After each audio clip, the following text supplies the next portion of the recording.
Mayong hapon sa tanan. Labi na gate sa aton mga pinalangka ng mga corporate sponsors. Abi pagpakan natin sila. No, kay corporate na no?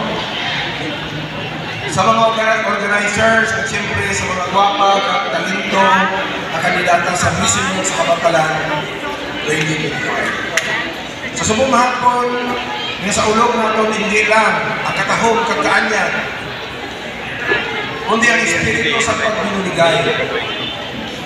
Pagpasan nyo kagkaiwan ang ginadala sa Sinulog Festival sa atong pagbinuligay.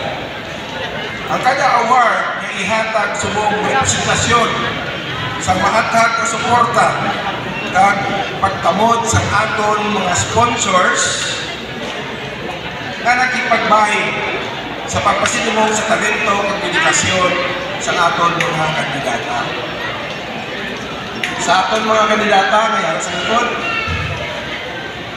hiningin tablado labaw pa sa isa ka kompetisyon. Hiningin hapon isa ka pruheba sa inyong kaalam, pagpanika sa kagkaiso.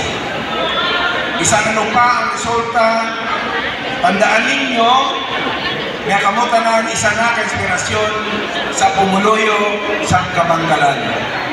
Kamo nag-representar sa kusog kagkatumanan sa atong kultura at tradisyon.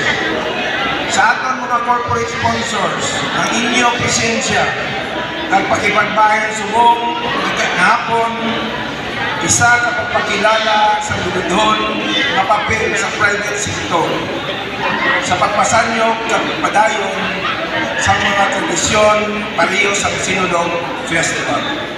Ang inyong suporta nagpakita ang pag-uswag mas nagabasko kung kita tanan magbinuligay.